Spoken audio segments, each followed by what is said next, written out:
Olá, tudo bem? Eu sou Jaqueline Airoso, sejam todos bem-vindos ao meu canal. Hoje eu vou contar para vocês uma história terrivelmente inesquecível.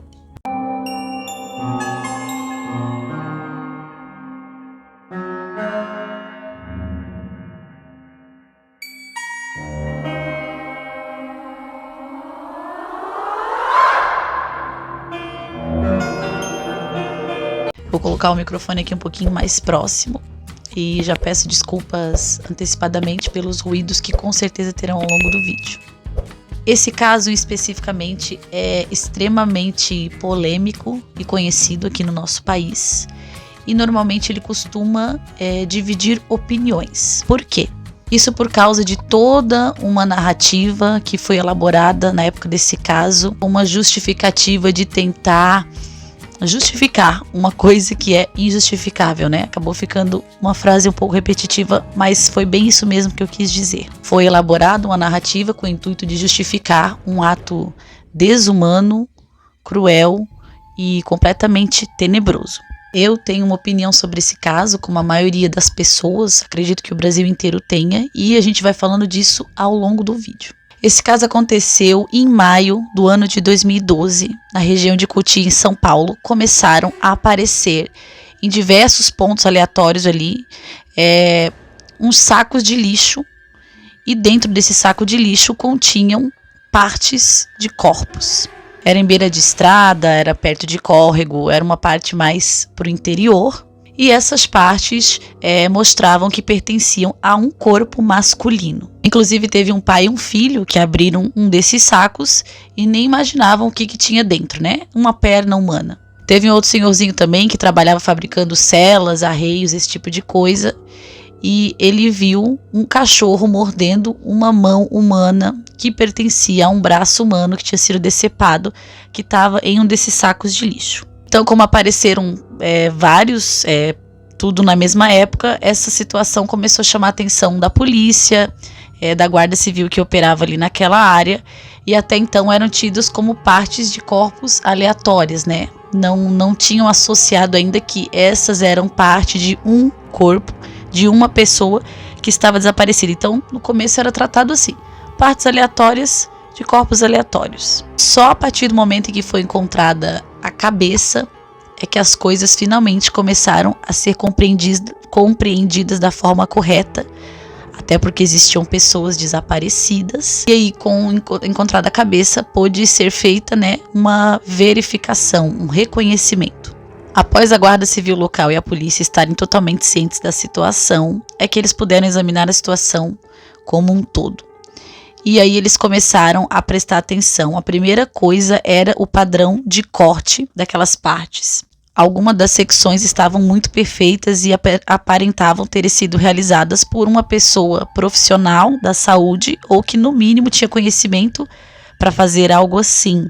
Algo que uma pessoa leiga, como eu, por exemplo, não saberia fazer. Alguns detalhes, por exemplo, o joelho que havia sido desarticulado.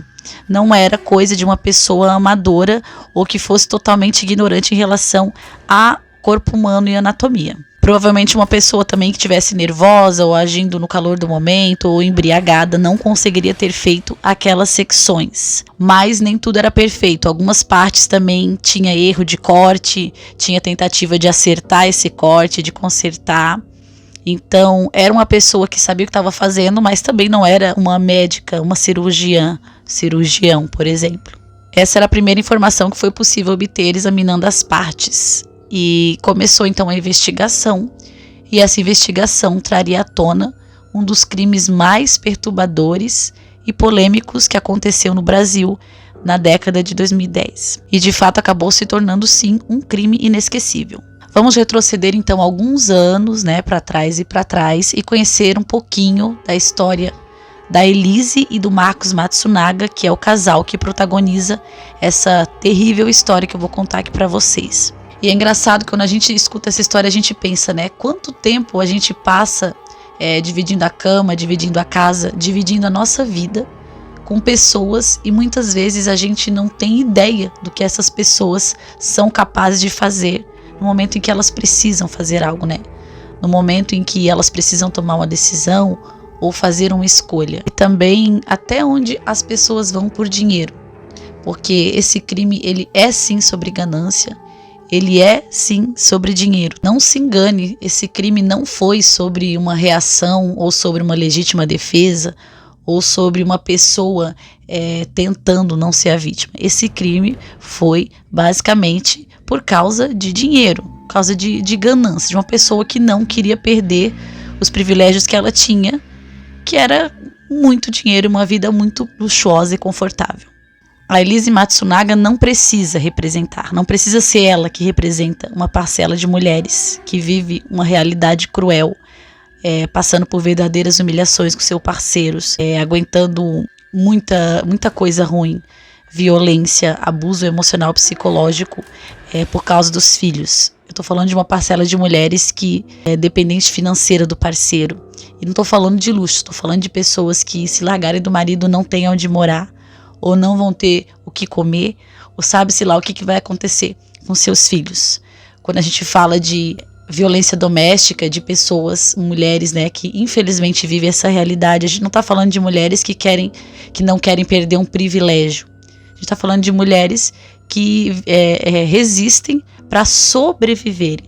É diferente dessa história aqui. E normalmente quem vive na bolha da Elise não consegue entender qual que é a diferença, porque existe sim, tá? Tem muitas coisas nesse caso que vão sendo faladas e repetidas e acabam tornando verdade uma coisa que não é verdade. Por exemplo, que a Elise sofria violência doméstica, violência física. Por isso que, na minha opinião, a Elise Matsunaga não é um símbolo da luta contra a violência doméstica, e eu acho inclusive um absurdo que ela seja isso.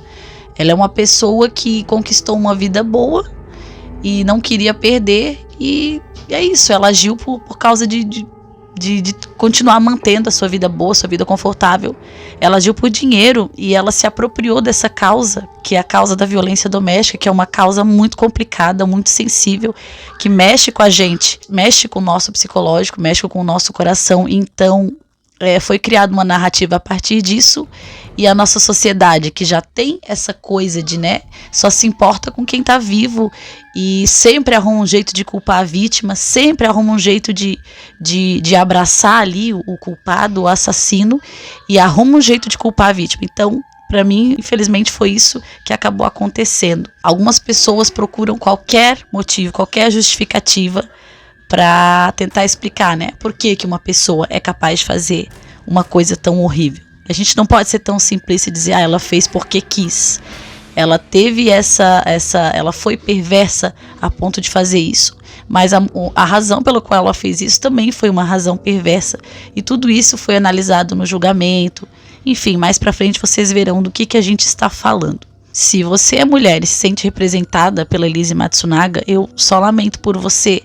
Porque muitas vezes você tem esse desejo, essa empatia de querer fazer parte de algo maior, só que muitas mulheres acabam defendendo coisas que são impossíveis de defender. Não dá para você escolher um gênero ou um grupo que seja safo de cometer atrocidades. Já falei isso aqui em outros vídeos, sabe? Esse assunto é bem mais complexo, A gente vive outras realidades também, não é só com mulheres. A gente tem o caso do Guilherme de Pádua, que faleceu recentemente, mas que cometeu um crime terrível e também era adorado apenas porque ele era ator, porque ele era famoso. Também tem o caso do goleiro Bruno, que tem o caso da Elisa também, Samúdio, que aparentemente ele teria sido assassino. E ainda assim esse cara dá autógrafos, ele tem muitos fãs. Então é uma coisa estrutural, assim, da raiz da sociedade, uma raiz podre da sociedade que tende sempre a esquecer a vítima e dar um jeitinho de abraçar porque ele está vivo. Mas vamos retornar ao caso desse vídeo, que é o caso da Elise e do Marcos Matsunaga. O Marcos Matsunaga, a família dele é dona de uma empresa do ramo alimentício extremamente importante, que é a Yoki, todo mundo sabe. O Marcos era isso, um cara extremamente rico, extremamente privilegiado. Por ter essa vida luxuosa, lhe permitia viver todas as excentricidades as quais ele queria viver. Nesse caso específico, quando eu falo de excentricidade, é que ele vivia assim realmente como um homem putanheiro, mesmo sendo casado. Segundo dizem, ele era assim muito fiel, né, aos sites de prostituição e gostava de viver na promiscuidade. Sua primeira esposa, chamada Cristina Carboneira Matsunaga, eu não encontrei muitas coisas sobre ela na internet. Ele estava casado com a Cristina quando ele conheceu a Elise Matsunaga em um site, enquanto ela exercia a profissão de prostituta nesse momento. O Marcos e a Elise se entendiam muito bem e esses encontros deles começaram a ser pontuais, recorrentes, e chegou ao ponto em que eu acredito que ele começou a gostar dela e queria que a Elise atendesse unicamente ele. Então tinha um valor X ali que eles fizeram um acordo, esse valor cobria as despesas dela e ele pagava ela para que ela fosse exclusiva dele. E ali eles meio que começaram um relacionamento extraconjugal dessa forma. O relacionamento durou 3 anos enquanto ele estava casado e chegou o momento em que ele se divorciou da Cristina, né? Então trocou a Cristina pela Elise. Eles começaram uma vida juntos então, fizeram um casamento, foram morar juntos num triplex super luxuoso e parecia tudo maravilhoso. Só que a relação não era tão calma, não era tão tranquila. De tudo que eu li deles, parece que nenhum dos dois eram pessoas muito fáceis de conviver. Eles viviam quase se separando assim direto. Foi num desses quase de que eles se separaram que a Elise ficou grávida, e aí com a gravidez era meio que um motivo para eles continuarem juntos, ou pelo menos tentarem mais um pouco. Não que a gravidez tenha ajudado muito, não que ele tenha deixado de ser infiel por causa da gravidez. Pelo contrário, eles ainda brigavam, mas eu acredito que eles ficaram tentando por causa do filho. Eu acredito, né, assim, minha opinião, que a Elise fazia um esforço especial porque, assim, a vida que ela tinha com ele era melhor que ganhar na loteria. Para ela a situação era diferente. Ela nasceu no interior do Paraná, numa cidade chamada Chopinzinho.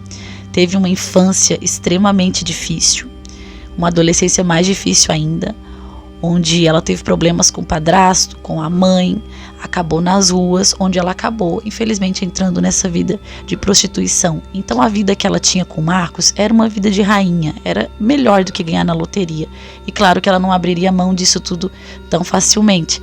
Ela conheceu ele já sendo um homem infiel, então ela já meio que sabia com quem ela tinha casado. Eu acredito que ela fazia um esforço a mais para manter esse casamento, porque era bom para ela. Para a maioria dos amigos e familiares do Marcos, o passado da Elise era segredo. Eles não sabiam que ela era prostituta no momento que conheceu ele. Apesar de tudo que a gente sabe que acontece depois, você percebe que a relação deles teve um momento em que foi real, teve uma entrega verdadeira dos dois, né? A dele primeiro abandonando a primeira esposa e se casando com ela, tornando ela a sua esposa oficialmente, sendo que ele, por ser um homem extremamente rico, sempre tinha muitas mulheres à disposição dele. Então quando ele escolhe ela, né, arruma um lugarzinho para ela na vida dele, ele tá se comprometendo com ela. Eu acho que isso já era bastante para ele. E ela também estava fazendo a parte dela, se dedicando, sendo fiel a ele e ao casamento. Eles eram um casal bem estranho, e hoje a gente fala depois que a gente sabe de tudo que aconteceu. Mas se vocês conhecessem ele antes, também já achariam um casal estranho. Ele ensinou para ela os hobbies dele, que era de caçar, inclusive foi ele que ensinou ela a atirar. Eles chegaram a criar uma cobra no apartamento, eles gostavam de beber vinhos caros, eles tinham uma adega milionária no apartamento. Então assim, eles compartilharam a personalidade deles, os seus gostos, os seus desgostos. Então foi um relacionamento que, apesar de não ter durado tanto, foi bem real. Só que o que acontece, né? Como dizem popularmente, quando a amante vira esposa, o cargo de amante fica vago. As coisas começaram a tomar um rumo mais sombrio quando a Elise começou a ficar extremamente incomodada com a possibilidade de que ela estivesse sendo traída, né? Se ela estivesse sendo traída, pode ser que no futuro próximo ela também seria trocada e ela perderia a boa vida que ela tão duramente conquistou. Então o que ela faz? Ela contrata uma agência de detetives para que eles investiguem o Marcos e descubram se ele estava sendo infiel. Porque como eles eram casados e tinha a filha e tudo mais, caso ele estivesse sendo infiel, ela queria garantir que ela estivesse correta naquela situação e que ela seria financeiramente gratificada num processo de divórcio. Quando foi nesse ano de maio de 2012, ela tinha que fazer uma viagem para a cidade natal dela e ela ia viajar junto com a neném e com a babá que eles tinham. E essa época era perfeita para o detetive investigar ele, porque ele estaria sozinho, né? Ele sabia que ela não ia estar na cidade, então seja lá o que ele estivesse fazendo, com certeza ele ia se esbaldar nesses dias. Ela já tinha uma lista de alguns nomes de garotas que ela desconfiava que estavam sendo a amante dele. Se não me engano, eram 5 nomes. Ela tinha achado já uma conversa estranha dele com uma funcionária. Se não me engano, foi por e-mail. E ela já estava bem desconfiada de que ele estava tendo um amante, assim, numa relação extraconjugal, mais ou menos como ele tinha com ela. Então ela precisava saber se ele de fato estava fazendo alguma coisa ou não que ameaçasse a vida familiar ali pela qual ela estava se dedicando tanto. Então ela fez um combinado com a empregada da casa. Toda vez que o Marcos saísse de casa, a empregada que ficou na casa, no apartamento, ligaria para ela lá no Paraná. E ela então avisaria o detetive, e aí o detetive poderia ver se ele de fato estava fazendo alguma coisa. E acontecia isso, toda vez que o Marcos saía do triplex, a empregada avisava ela avisava o delegado. Ela sabia que tinha casado com um homem sem vergonha, sabia que ele podia pagar, que gostava de prostitutas e que sim, sempre estava rodeado de mulheres que sabiam que ele era um cara rico, importante e tudo mais. Então ela sabia que tinha grandes chances de ela encontrar aquilo que ela estava procurando, e como já era esperado, foi exatamente isso que aconteceu. O detetive conseguiu, na verdade, um baita flagrante, conseguiu fotos e vídeos e seguiu ele num encontro com uma moça. Ele e a moça jantaram em um restaurante de luxo em São Paulo e passaram a noite no Hotel Mercury de Vila Olímpia. Isso tudo tinha fotos, tinha vídeos. Então o detetive falou para ela: olha, peguei, ele tem mesmo um amante. Ela falou assim: você tirou fotos? Você tem provas? Ele falou: não, eu tenho, tá tudo aqui. Então ela falou: beleza. A Elise decide então encerrar a sua viagem mais cedo, pega o voo de volta para São Paulo, ela, o bebê e a babá. E o Marcos é quem vai buscá-la no aeroporto. Uma vez que ele busca elas, a Elise dispensa a babá e volta para o apartamento só ela, o Marcos e a bebê. Quando chega em casa, eles decidem pedir uma pizza para o jantar, e é a partir daí que tudo começa a acontecer. A partir daí a gente tem a versão dos fatos contada, só uma versão contada pela Elise, que é a única voz, a única pessoa envolvida que tem voz é ela, porque a outra voz já morreu. Então é meio óbvio que ela conta os fatos de maneira que seja mais conveniente para ela. Não tô falando isso por pura implicância, mas sim porque várias coisas que ela falou foram desmentidas ou foram refutadas durante o julgamento, pela própria investigação, pela perícia e tudo mais. Então tudo que a gente tem agora foi ela que contou. E então não tem como saber 100% se foi exatamente isso que aconteceu, principalmente em relação ao desfecho chocante dessa história que todos nós já sabemos. Então, segundo a Elise conta, ela chegou e falou para ele: olha, eu sei que você tá me traindo, eu tenho provas, eu tenho fotos, eu tenho vídeos, e eu vou utilizar isso para me beneficiar, para conseguir uma boa grana, para conseguir o máximo de coisas possíveis que eu puder no nosso divórcio. Óbvio que não são exatamente essas palavras, né? Mas no documentário era dessa forma que o relator contava. Então, segundo ela, ele teria ficado muito furioso, teria dado tapas na mesa, xingado, agredido ela verbalmente, e lhe desferiu um tapa no rosto, dizendo que ia internar ela e que ela nunca mais veria a filha dela. O que acontece? No meio dessa discussão, o porteiro liga para avisar que a pizza deles chegou.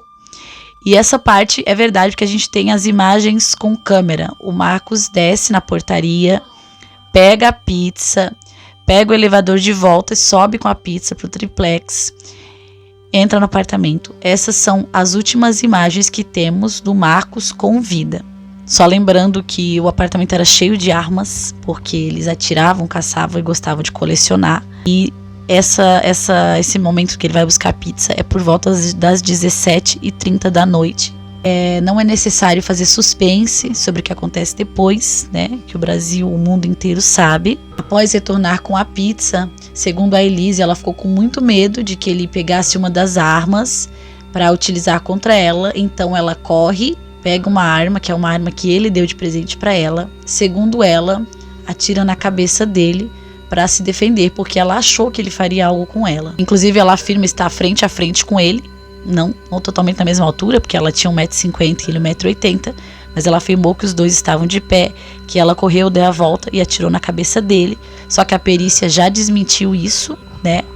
Segundo a perícia, apesar de ela ter 1,50 m e ele ter 1,80 m, o tiro que pegou na cabeça dele foi de cima para baixo, ou seja, ele estava subjugado, ou rendido, ou sentado de joelho, não tem como a gente saber exatamente. Mas então isso já nos mostra que ela tinha sim o controle da situação. Não foi uma legítima defesa em que ela pegou a arma e conseguiu ser mais rápida do que ele em segundos, até porque eu acho difícil acreditar nisso, porque ele era bem mais experiente do que ela em atirar, ele ensinou ela a atirar.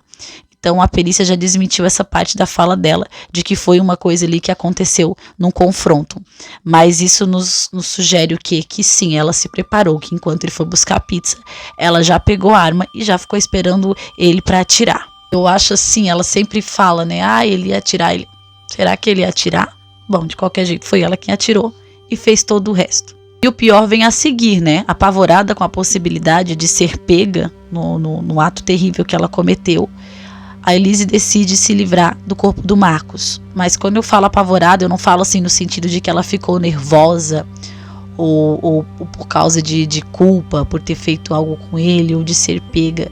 Ela ficou apavorada, sim, que ela não queria perder a vida que ela tinha conquistado. Ela não queria perder aquele triplex, ela não queria perder a grana e a vida de luxo que ela tinha. Foi nesse sentido que eu disse apavorada, e não tipo, meu Deus, eu matei ele. Foi mais tipo assim, meu Deus, eu vou ficar pobre de novo.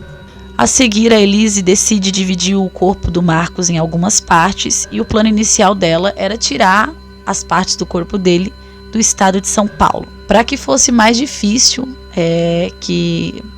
ele ser encontrado, né? Ela acreditava que se tirasse ele de São Paulo seria mais difícil de encontrar ele, ainda mais assim dividido em partes. Um detalhe importante é que o triplex que eles moravam era enorme, assim. Eles pegaram 2 coberturas e uniram, transformaram numa só.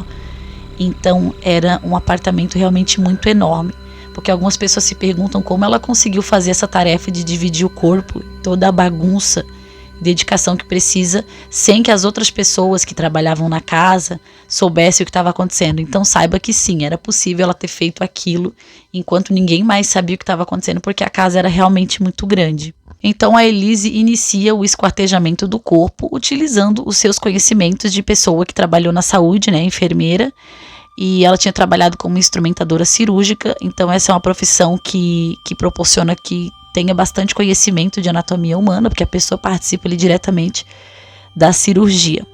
Outro detalhe importante desse caso é que, se vocês acompanham casos criminais, especialmente os casos passionais, onde ocorre a retirada de algum membro ou esquartejamento, como nesse caso, normalmente o assassino cobre ou arranca primeiro a cabeça, né, como uma tentativa inconsciente de desumanizar a vítima, ou de tentar tirar a sua identidade, qualquer coisa que faça com que ela se distancie de ter qualquer resquício de culpa ou de consciência por ter feito o ato, ou cobre a cabeça, alguma coisa assim. Isso acontece em quase 100% dos casos, mas no caso da Elise não, ela começou a desmembrar ele por baixo, aparentemente não se incomodando em ficar ali olhando para o rosto do Marcos. Ela começa pelas pernas, desarticula a rótula do joelho, depois ela segue para os braços, tronco e todo o resto, etc, etc, etc. Outras coisas que as pessoas se chocam bastante foi de como ela teve capacidade física para fazer isso, né? Já que a Elise é uma mulher pequena de 1,50 m, casa de 1,50 m, e ele era um homem grande, né? De 100 quilos, 1,80 m. Então muitas pessoas se perguntaram como ela conseguiu fazer isso. Já teve uma linha de investigação que questionava se havia alguém que a tivesse ajudado. Alguns tempos depois teve depoimento dizendo que ela teve ajuda, mas isso tudo acabou sendo encerrado e descartado, tá? Oficialmente, Elise nunca teve ajuda de ninguém para ter desmembrado e ter feito tudo o que ela fez com o corpo do Marcos. Não sei, talvez tenha sido surto de adrenalina, surto de ódio, mas de alguma forma ela conseguiu sim realizar esse feito. Outro detalhe que as pessoas acham bastante, assim, chocante é que no meio do esquartejamento ela parou, saiu lá daquela sala e foi amamentar a filha dela. Então, assim, para mim é como se fosse um contraste ali de um anjo amamentando o filho e do demônio esquartejando o corpo. Esse detalhe é bem intrigante mesmo. Então, depois ela volta, termina a tarefa de cortar o corpo, coloca em uns sacos de lixo assim bem únicos que ela já tinha comprado previamente. E outro detalhe também é que ela cortou o corpo dele com uma serra elétrica que ela já tinha comprado previamente também, logo depois que ela soube que estava sendo traída. A ideia dela era tirar o corpo de São Paulo, do estado de São Paulo, mas eu acho que eu já falei isso ainda há pouco. Só que ela acabou desistindo e abandonou as partes ali naquela estrada de Cotia, que é como eu relatei para vocês no início do vídeo. Algum tempo depois, a Elise então decide entrar em contato com a família do Marcos para avisar do desaparecimento dele. E isso aqui é mais uma coisa, tudo nesse caso me deixa chocada, mas isso também me deixa chocado porque assim, mesmo se você não enxergar ele como uma pessoa muito rica, importante, né, da empresa IOC, mesmo se você enxergar ele como uma pessoa qualquer, né, o Marcos, ele era o pai da filha dela, ele tinha mãe, ele tinha pai, ele tinha irmãos, ele tinha amigos, ele foi a pessoa que mudou a vida dela e que dividia a cama, a vida com ela. Essa foi um ser humano completo de quem ela se livrou tão facilmente. Então ela chama a família dele, mostra para a família dele as provas que ela teve sobre a infidelidade dele, né? Então ela já quer se colocar como que ela tá certa, como que ela é a vítima da situação. E ela fala o que para eles? Ela fala que o Marcos fugiu para não ter que lidar com aquela situação de infidelidade que ele tinha sido flagrado. Ela fala isso para a família dele. E para apoiar o seu plano, ela diz que ele levou o notebook, que ele levou algumas mudas de roupa e que ele pegou 20 mil reais. Claro que eles acham tudo isso muito estranho, né? Com que ele simplesmente desaparecesse sem falar nada para ninguém. Além de ele ter a proximidade com a família dele, lógico, a empresa IOC também estava para ser negociada por cerca de 2 bilhões de reais, não sei se é um pouquinho mais ou um pouquinho menos, mas a empresa ia passar por essa transação. Ele era importante, tinha um cargo importante na empresa e ele precisava participar disso, então não fazia muito sentido com que ele tivesse desaparecido assim do nada, sem comunicar nada para ninguém. Mas no princípio eles também ficaram com medo que fosse sequestro, né, por se tratar de uma pessoa rica e importante, mas eles nem imaginavam que a Elise tivesse envolvida nesse desaparecimento dele. E após a família procurar a polícia, o Marcos se tornou oficialmente uma pessoa desaparecida. Como eles moravam nesse condomínio, né, luxuoso, não sei se era luxuoso, mas o imóvel deles era luxuoso e era bem seguro. Para procurar pelo Marcos, eles tinham o recurso das câmeras por todo o condomínio. As câmeras tinham em quase todas as áreas, tinha só um pedacinho bem pequeno que não era coberto pelas câmeras. E ainda nesse meio tempo, a mãe do Marcos recebeu um e-mail dele dizendo que ele estava bem, que não era para ela se preocupar, que era para avisar a ela e a Elise de que ele estava tudo bem, que estava tudo certo, que não era para se preocupar. E também a Elise depositava partes daqueles 20 mil reais na conta dele para parecer que ele estava movimentando e mexendo com dinheiro em algum lugar. Quando eles começam a examinar as câmeras, né, com as imagens do prédio, tem um momento que é feito um mutirão lá, vai o irmão do Marcos e mais um outro funcionário, não sei se era da polícia ou do prédio, enfim, eles vão todos lá pro triplex junto com a Elise e ficam horas e horas observando as imagens das câmeras para ver se acham alguma pista. E depois de algumas horas eles compram pizza para jantar e esse funcionário se oferece para ajudar a Elise na limpeza. Ele vai limpar a mesa, tirar as embalagens, guardanapos e tudo mais. E aí então ele pede para Elise um saco de lixo para colocar aquela sujeira, e aí o saco de lixo que a Elise entrega para ele é semelhante ao saco de lixo onde foram encontradas as partes do corpo. E como era um saco de lixo meio que peculiar, me perdoem se eu estiver errada, mas se não me engano era azul com a fita vermelha, aquilo meio que causa uma pequena suspeita, assim, tipo, meu Deus, esse saco de lixo não é tão comum assim. Como é que aqui na casa dela tem, né, o mesmo saco de lixo que foi encontrado as partes do corpo? E quando as imagens são verificadas, obviamente na ausência da Elise, essas imagens acabam sendo surpreendentemente reveladoras. E elas mostram a Elise Matsunaga saindo pelo elevador com 3 malas gigantescas. Então, assim, tinha ele voltando com a pizza e nunca mais sendo visto. E um tempo depois, ela saindo do elevador com 3 malas gigantes. O delegado Mauro Dias, chega um momento ali que ele já está certo de que a Elise está envolvida de alguma forma e que provavelmente seja a culpada, né, pelo que aconteceu com o Marcos. E ele inclusive já quer confrontar ela, só que eles têm que fazer isso com muito cuidado, pois ele não quer que ela fuja ou que nada acabe prejudicando a investigação. Então eles ficam ali planejando qual a maneira melhor de abordá-la. Tinha um amigo que era uma espécie de guru religioso do Marcos, que já tinha avisado que tinha visto alguma coisa errada com a Elise, tinha visto alguns sinais de que ela não era uma pessoa boa e de que ela representava alguma coisa para ele. Parece que esse guru também falou com a polícia. E aí também chega um momento ali que é quebrado o sigilo do celular da Elise. Essa localização, algum tempo depois, várias horas depois, colocava ela exatamente lá naquela região onde as partes do corpo foram encontradas. Algumas coisas ela até tentou explicar, né? Por exemplo, as imagens dela saindo com as malas, segundo ela, facilmente poderiam ser explicadas. Ela disse que dentro das malas tinham vinhos. Ela também disse que a serra elétrica foi comprada para abrir caixas de vinho. Então algumas coisas estavam sendo colocadas como provas circunstanciais e de fato poderiam sim ser explicadas, mas tinham outras coisas que eles observam, né? O trabalho da polícia é minucioso e completo. Ela chegou a entregar as roupas que ela havia usado nas imagens lá que a gente vê ela no elevador saindo. Ela entregou a bota que ela usou no dia, também estava suja de terra. Eram compatíveis com as marcas deixadas lá no lugar onde as partes foram encontradas. Tinha tudo isso. Então o delegado Mauro Dias vai junto com a escrivã da polícia até o triplex e lá eles inventam uma desculpa qualquer na recepção para fazer com que ela desça. E quando ela desce, o delegado Mauro Dias já pergunta para ela: por que você matou seu marido? E segundo o delegado, ela levou de 3 a 4 minutos para responder, e a resposta dela: não fui eu.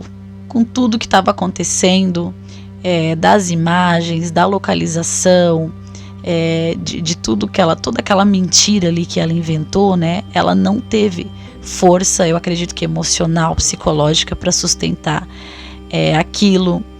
E então ela acaba cedendo e confessando que foi ela quem cometeu o crime. Assim que o Ministério Público aceita a denúncia, ela já sofre aquela prisão preventiva, né? Que é uma prisão, como o nome diz, preventiva, para que não obstrua a investigação. A defesa da Elise, durante a investigação, tentou até tirar essa prisão temporária, alegando que ela era reprimária, que ela era cooperativa, que ela tinha endereço fixo e tudo mais. Mas por se tratar de um crime, né, hediondo, de um crime muito cruel, a justiça achou por bem que ela permanecesse presa. Agora sobre o julgamento da Elise. Ela ficou presa já direto, mas o julgamento demorou muito tempo para acontecer. Ela era ré na acusação de homicídio triplamente qualificado. As qualificadoras eram motivo torpe, meio cruel e impossibilidade de defesa da vítima, além de destruição e ocultação de cadáver. Eu acho que o pior detalhe de todos ainda do caso Matsunaga é o que foi revelado posteriormente, né? Eu, por exemplo, mesmo conhecendo esse caso há muitos anos, eu não tinha me atentado a esse detalhe. Quando saiu a perícia ali, né, do que foi feita no tronco, nas partes do Marcos, depois que eles associaram que todas aquelas partes eram pertencentes ao mesmo corpo. Por mais que o Marcos tenha levado disparo na cabeça, esse tiro na cabeça não foi a causa, pelo menos não foi a única causa da morte dele. Segundo o legista, o médico legista, as vias aéreas do Marcos estavam cheias de sangue sangue no pulmão, ou seja, ele respirou sangue. Isso quer dizer que no momento em que a Elise cortou a garganta dele e decapitou ele, ele ainda estava vivo, estava machucado, estava inconsciente, mas ainda estava vivo. Segundo os médicos, essa é a única possibilidade de que o pulmão dele estava cheio de sangue, as vias aéreas dele estavam cheias de sangue, porque ele respirou sangue por estar vivo ainda durante o início do esquartejamento que a Elise fez. Então isso, não sei para vocês, mas para mim é extremamente chocante e faz com que esse crime pareça muito mais cruel do que a gente já sabe que ele é. O julgamento da Elise durou 7 dias, sessões longas que acabavam de madrugada, depoimentos interrompidos. Uma das babás que estava depondo contra ela passou muito mal. A Elise foi uma reconfessa, né? Não sei se vocês sabem, mas para quem confessa o crime, está sendo colaborativo. Então isso acaba beneficiando o réu. E já sabia que ela tinha sido culpada. O que seria definido ali no julgamento é se ela seria condenada por homicídio qualificado ou homicídio sob domínio de violenta emoção. Sendo que essa segunda opção aí reduziria consideravelmente a pena dela. Ela se manteve apática, assim, quietona o tempo todo. Ela mal falava, mesmo com a equipe dela, mesmo com os advogados dela. Ela era monossilábica. Aí, nesse julgamento, uma das babás só quis depor se a Elise não estivesse presente, porque essa babá ficou com medo dela, né, da ré. A compra da serra elétrica era um sinal forte de que o crime tinha sim sido premeditado. As compras que ela fez numa loja de ferragens, o saco de lixo, a serra elétrica. A defesa foi acusada de tentar induzir um testemunho. Enfim, a perícia, né, conseguiu comprovar que a arma que a Elise utilizou no crime, ela precisava ser destravada e recarregada. Isso precisaria de um tempinho. Não teria como ser do jeito que ela falou que foi, só puxar e pá, atirar, comprovando que ela se preparou para aquele momento. No momento que ele foi buscar a pizza, ela já se preparou, ficou esperando ele com a arma, ou seja, premeditação. Por 4 votos a 3, a Elise foi condenada então por esse crime hediondo na sessão do 5º Tribunal do Júri de São Paulo pelo juiz Adilson Palkowski Simone, condenada a 19 anos e 11 meses de prisão. Estamos no Brasil, né? Então, além de uma pena considerada baixa, né, pela crueldade do crime, sabemos que o réu não fica preso todo esse tempo. Tempos depois, ela chegou a ter sua pena reduzida de 19 anos e 11 meses para 16 anos e 3 meses. Mas o que aconteceu, na verdade, é que depois de 10 anos presa, ela acabou se beneficiando de um alvará de soltura e ficou livre. Na verdade, se chama cumprir o resto da pena em liberdade. Foi esse benefício que ela conseguiu obter. A Elise hoje em dia está provavelmente melhor que você e eu. Pode até ter consciência pesada, mas ela tem liberdade e ela tem grana, né? As últimas notícias sobre ela é que ela estava trabalhando em plataformas de caronas pagas, né? Tipo Uber, só que em outras plataformas. A Elise acabou na mesma estrada ali de Suzane von Richthofen, Ana Carolina Jatobá, né? Uma espécie de influencer do capeta. Acabou ficando nacionalmente famosa, popstar dos crimes. Foram feitos diversos documentários e até livro contando toda a trajetória dela. E quando as pessoas conhecem a história uma das outras, isso gera conhecimento, isso gera conexão. E às vezes o inimaginável vira realidade. De fato, a Elise alcançou uma conexão com muitas pessoas. Por quê? Vários fatores levaram a isso. Na minha opinião, por exemplo, ela foi a única voz nesse caso. Toda a verdade, tudo que era dito, era a versão dela. E foi isso que ela divulgou, né? Essa perspectiva de qual ela era vítima de um relacionamento com um homem rico e infiel.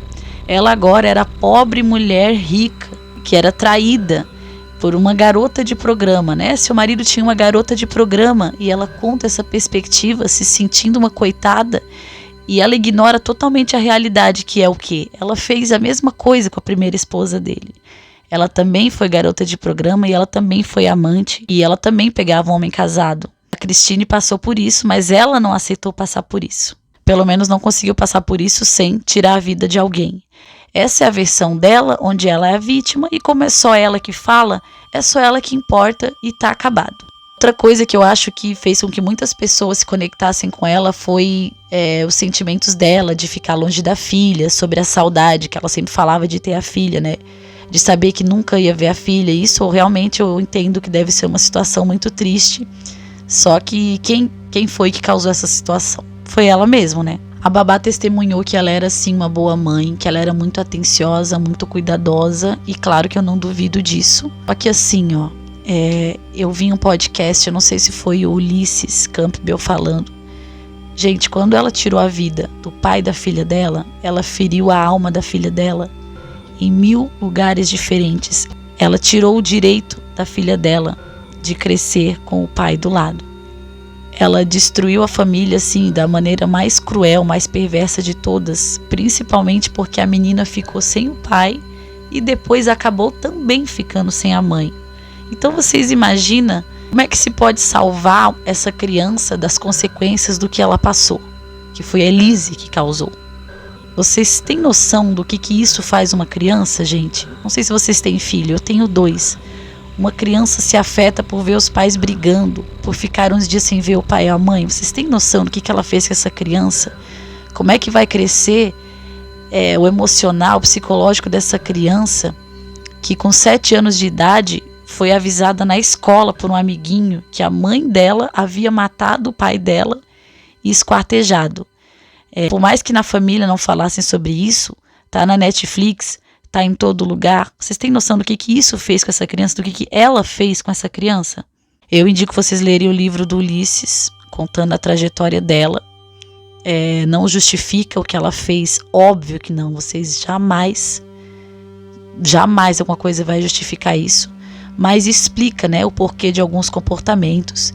E tem outras coisas também, né, gente, que eu acho que é importante saber sobre ela para quem se interessa pelo caso e pelo true crime em geral. A Elise sempre está em discussão, sempre está em alguma polêmica. Quando ela reapareceu agora como motorista de aplicativo, algumas pessoas disseram, nossa, que absurdo, ela está solta. Outras pessoas disseram, ela já pagou a dívida dela com a justiça, né, o que não deixa de ser verdade. Ela está recomeçando do jeito que é possível. Algumas pessoas também acusaram o documentário da Netflix de romantizar o crime, né, de colocar lá como uma historinha de crime passional, sendo que a verdade é bem mais cruel, é bem mais violenta. E tem também o apoio crescente a ela nas redes sociais, principalmente por parte de mulheres que, como eu já disse antes, enxergam ela como o símbolo de uma mulher que enfrentou o seu relacionamento abusivo. Inclusive tem a discussão, né? Você pegaria carona com ela? Muitas mulheres disseram que sim, que pegariam Uber, né, carona paga com ela, e que se sentiriam muito mais seguras com ela do que com qualquer homem. Eu sinceramente não sei se eu entraria no carro com ela. Não acho que ela seja uma serial killer, não acho que ela mate pessoas aleatórias ou que ela vai tirar a vida de mulheres. Mas quando a gente sabe do que a pessoa é capaz, é difícil a gente desver aquilo que a gente já viu em uma pessoa. Agora, algumas informações importantes sobre esse caso. A guarda legal da filha da Elise e do Marcos está com os avós. E até onde eu li, eu pesquisei, ela nunca teve contato com a mãe depois de tudo que aconteceu, mas a menina faz terapia e sabe da verdade do que aconteceu com seus pais. Ela descobriu na escola porque um amiguinho contou para ela. Ela tinha 7 anos de idade quando soube de tudo. A família do Marcos planeja tirar o sobrenome da Elise do nome da menina. A amante do Marcos, pelo qual ele provavelmente trocaria a Elise, recebia uma mesada de R$27 mil mensais, além de presentes luxuosos, como carro.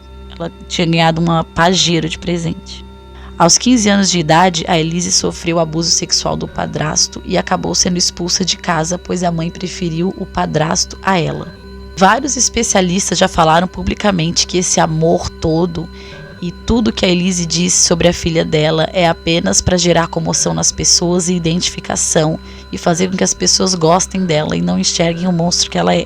Não sou eu que estou falando isso, tá? Mas se vocês pesquisar, vários especialistas já disseram isso.